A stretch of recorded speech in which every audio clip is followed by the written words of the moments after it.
Once upon a time in a small, unassuming town, nestled in the heart of England, a musical revolution was brewing. It was the late 1980s, a time when the world was still echoing with the vibrant sounds of punk, new wave, and post-punk.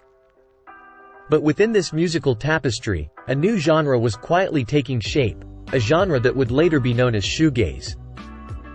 In this picturesque town, there was a group of young musicians who had grown weary of the bombastic, in-your-face performances of the era. They yearned for something different, something more introspective, and something that would immerse the audience in an ethereal soundscape. The catalyst for this musical transformation was a band called My Bloody Valentine. Their 1988 album, Isn't Anything, was a revelation.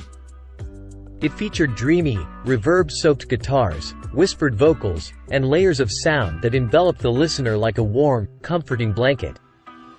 The members of My Bloody Valentine and their peers didn't prance around the stage or engage in wild antics. Instead, they gazed down at their effects pedals, lost in the music they were creating, giving birth to the term, shoegaze. Shoegaze wasn't just about the music, it was a state of mind. The musicians weren't simply playing instruments, they were painting sonic landscapes, and they wanted their audience to lose themselves in those dreamy, otherworldly realms. The name, shoegaze, was coined by the British press, who noticed that these musicians appeared to be staring at their effects pedals during live performances. This new genre resonated deeply with those who craved a different kind of musical experience. It was a genre that defied the conventions of rock and pop music, with its lush, swirling soundscapes, introspective lyrics, and an almost spiritual connection between the musicians and their instruments.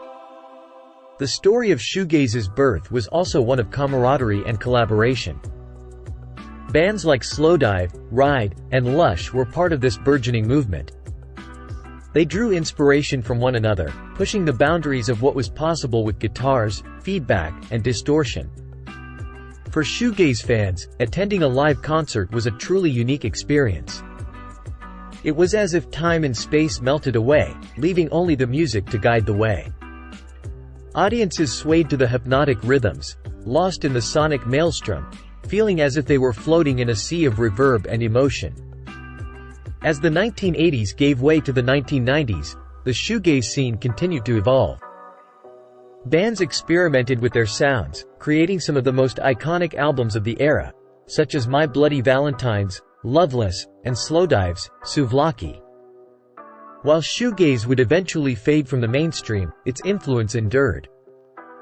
It laid the foundation for countless bands that would go on to explore and expand upon its dreamy, atmospheric qualities. And as the years passed, a new generation of music lovers would discover this genre, forever captivated by the swirling, ethereal beauty of shoegaze. Today, the legacy of shoegaze lives on, cherished by those who seek the profound and the introspective in their music. Its story reminds us that sometimes, the most revolutionary movements begin in the most unassuming places, with a group of musicians who simply want to create something beautiful and transportive. Shoegaze, born in that quaint English town, became a testament to the power of music to touch the soul and elevate the spirit, one shimmering chord at a time.